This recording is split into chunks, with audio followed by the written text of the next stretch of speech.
इस वक्त हमारे साथ यहाँ के कुछ स्थानीय लोग मौजूद हैं सनातन धर्म इंटर कॉलेज के पास में, जहाँ चुनाव कंप्लीट हुआ है और ईवीएम सीलिंग की प्रक्रिया जारी है। आपको दिखा सकते हैं यहाँ से कुछ दूर पर गेट को बंद कर दिया गया है और सेक्टर मजिस्ट्रेट जो हैं निर्वाचन आयोग के वो अंदर उपस्थित हैं।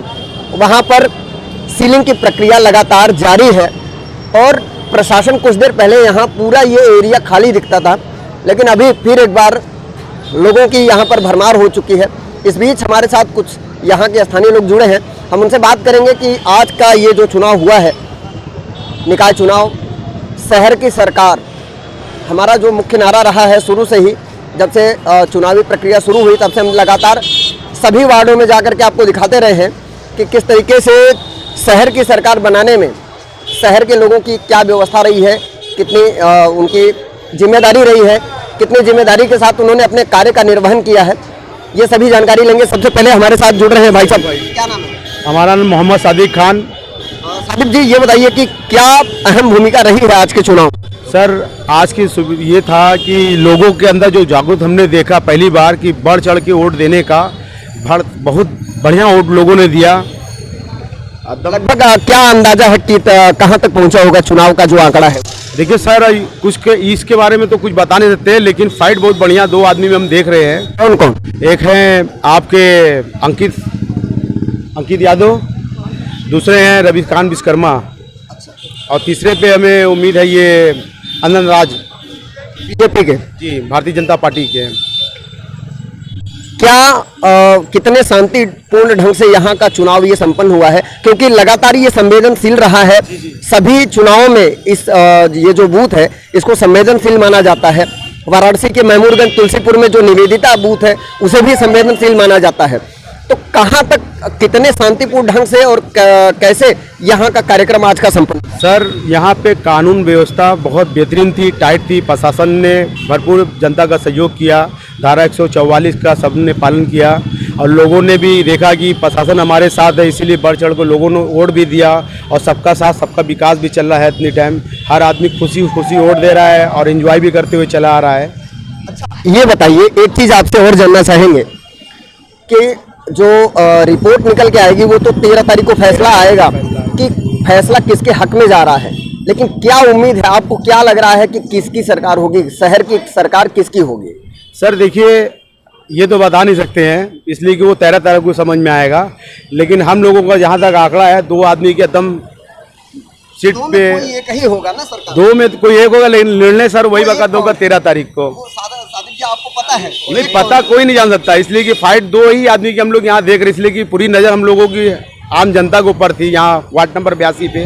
तो जो मतलब कि जनता की जवाब देख रहे थे, एक साइकिल और एक कमल का फूल। अब देखिए कौन चलती है, कौन खिलता है, ये तो वक्त 13 तारीख को बताएगा। पहले भी जनता वोट करती रही है और इस बार भी जनता ने वोट किया है। क्या लगा कि जनता जागरूक हुई है, घरों से लोग निकले? बहुत ज़्यादा, जो चल नहीं पाता था लोगों में उसने गोदी में उठा के लोगों ने वोट दिया। जो सरकार ने व्यवस्था भी दिया कि कोई लोग नहीं चल पाते तो उनके लिए गाड़ी और वेस्ट की सब सुविधा दिया, लोगों ने बढ़ चढ़ के वोट दिया और सब ने खुशी खुशी भी वोट दिया और एंजॉय भी साथ में लोग कर रहे हैं। अच्छा, ये बताइए, लगातार यहाँ पर एक शिकायत मिल रही थी सुबह से ही, यहाँ नहीं वाराणसी के अन्य बूथों पर भी हमने भ्रमण किया और सभी जगह से एक शिकायत निकल करके आ रही थी कि वोट कट गए हैं। हाँ सर, ये तो बात सच है कि बहुत पूरे परिवार का किसी जगह पे वोट नहीं आया, पूरे फैमिली का वोट कट गया। अब की बहुत ज़्यादा ये चीज़ से पब्लिक थोड़ा सा नाराज़ है कि कोई परिवार में 10 लोग हैं तो सिर्फ 9 लोग का नाम कट के 1 ही लोग का नाम आया। ये चीज़ सबसे ज़्यादा देखने को अब की मिली हमको है लोगों ने, लेकिन वोट फिर भी खुशी खुशी जाके सब लोगों ने बूथ पे वोट जाके शांतिपूर्ण दिया। और लोगों को कष्ट भी इस बात का कि घर में अगर 10 लोग हैं कि 9 लोग का वोट नहीं, 1 ही लोग का वोट आया आपकी है, यही थोड़ा सा चिंता और दुख की बात है। ये हमारे साथ एक दिव्यांग मित्र नगर निकाय सामान्य निर्वाचन 2023 के भाई साहब जुड़ गए हैं। क्या नाम है आपका? गुलशेर अहमद हमारा नाम है। गुलशेर जी, आपकी लगातार ड्यूटी रही है, क्या लगा है आपको? बस शांतिपूर्वक हमारे वहाँ चुनाव पड़ा, वोट पड़ा है, जिससे जो भी आया हंसी खुशी वोट डाला और अच्छे से वोट पड़ा। दिव्यांगों की कितनी सहभागिता रही है चुनाव? बस थोड़ा बहुत में, जैसे उम्र दराज लोग आए थे और कुछ विकलांग भी लोग आए थे, कम से कम 4-5% लोग आए थे। लीडर हैं उनकी लोगों ने आप अंदर थे, लगातार एक सूचना आ रही थी कि कुछ फर्जी वोट डाले जा रहे हैं, ऐसा भी कुछ था? नहीं, ऐसी कोई बात नहीं थी। क्योंकि सुबह से लेकर के शाम तक हम लोग लगातार यहाँ पर नजर बनाए हुए थे और लगातार ये अफवाहें आ रही थी जनता के बीच से कि फर्जी वोट डाले जा रहे हैं, प्रत्याशियों की तरफ से ये अफवाहें उड़ रही थी कि फर्जी वोट डाले जा रहे हैं। आप तो अंदर थे, आपकी ड्यूटी अंदर थी, तो आपको क्या लगा फर्जी वोट डाले गए? नहीं, ऐसी कोई बात नहीं, सब अफवाह थी। प्रशासन की क्या व्यवस्था है? प्रशासन की अच्छी व्यवस्था थी। सुबह 7 बजे से लेकर सुबह 7 बजे से लेकर के प्रशासन यहाँ मौजूद थे। लोगों का सहयोग भी दिया, प्रशासन बहुत अच्छा काम किया, उन्होंने शांतिपूर्ण इलेक्शन को कराया और व्यवस्था दम टाइट रखा। धारा 144 का पालन किया गया, नागरिक सब जागरूक हो चुके हैं और सबसे बड़ी बात कि अब की बढ़ चढ़ से लोगों ने वोट बहुत बढ़ के दिया। वोट मोदी जी के सिद्धांत पे लोगों ने मालूम उनकी आवाज़ को सुनते हुए लोगों ने और उत्साह के साथ वोट दिया। आपको क्या लग रहा है कि इसके पहले भी बहुत सारे चुनाव हुए और लगातार ऐसे चुनावों में अनेक तरह की गतिविधियां होती रही हैं, आपराधिक मामले नजर आते रहे हैं और कभी कभी पूरे बूथ को लूट लिया जाता था, तमाम तरीके के अटैक किए जाते थे, लेकिन इस बार के चुनाव में क्या खास दिख रही है? कि योगी जी का शासन बहुत टाइट है सर। अपराधी जो हैं सब बिल में घुस चुके हैं, कोई अपराधी नजर नहीं आएगा। उत्तर प्रदेश एकदम विकास की ओर बढ़ रहा है और ऐसा कोई मतलब कहीं हमने बूथ पे नहीं देखा कि कहीं भी कोई घटना होती हो, इसलिए कि ऊपर से आदेश था योगी जी का, माननीय हमारे मुख्यमंत्री जी का, और कानून व्यवस्था बहुत टाइट थी। धारा 144 का लोगों ने पालन किया और अच्छा वोट दिया लोगों ने। इसलिए हमारे देश के प्रधानमंत्री का यकीन आ रहा था कि सबका साथ सबका विकास, उस पर लोग खड़े उतर रहे हैं और उम्मीद यही है कि आने वाले वक्त में और लोगों ने बढ़ चढ़ के और लोग वोट देंगे। ओवैसी का लगातार बयान निकल करके आ रहा है कि योगी जो है वो मुसलमानों के लिए खतरा है।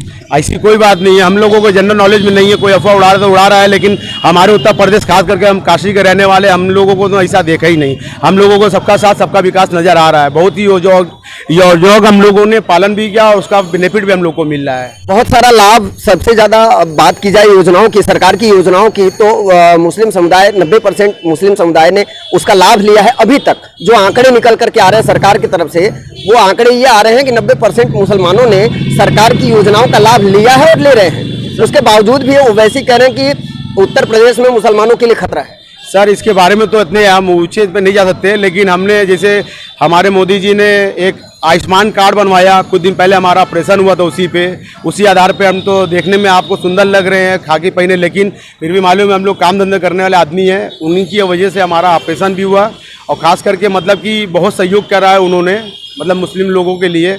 अब वो क्या कह रहे हैं वो जाने, लेकिन हमको जो देखने में लगा अच्छा लगा। 2024 में चुनाव आ रहा है लोकसभा का, किसकी सरकार हो? भाई देखिए इसके बारे में तो अभी नहीं कह सकते, 2024 में पता चले। राय तो देखिए अब जनता की राय क्या है, जनता की राय आप भी जी, हम भी जनता है, आम जनता जैसे सब वैसे हम भी। फिर आपकी क्या राय? हमारी राय देखिए जो हमारे लिए क्या है उसके बारे में हम जरूर सोचेंगे। इसके बारे में कि जो दुख पे साथ देता है उसी को आदमी हमेशा सुख में भी याद रखता है ना। अब देखा जाएगा 2024 में सर। नहीं, नाम तो बता दीजिए। नाम में देखिए रखा नहीं है, काम में रखा हुआ है। काम सबका चढ़ कर बोलता ही तो आपको समझ में आएगा, खुद ही आप प्रेस बंधु हैं, आपको हमसे ज्यादा नॉलेज है इसके बारे में। एक बार बता दीजिए अपने। भाई एक बार नहीं, हम 10 बार बता सकते हैं, लेकिन आपको खुद नॉलेज होना चाहिए कि चीज की किसकी सरकार बनेगी, किसकी सरकार होनी चाहिए। सर आप तो खुद ही समझदार है, जान रहे कि चीज किसी गवर्नमेंट बनेगी। बहुत बहुत धन्यवाद सादिक जी बात करने के लिए हमसे। और हमारे साथ जुड़े थे सादिक जी जो जनता के बीच में लगातार रहते हैं और उन्होंने अपनी राय बताई किस तरीके से यहाँ पर कितने शांतिपूर्ण ढंग से यहाँ मतदान संपन्न हुआ है और लोगों ने खास करके धारा 144 का पालन किया है।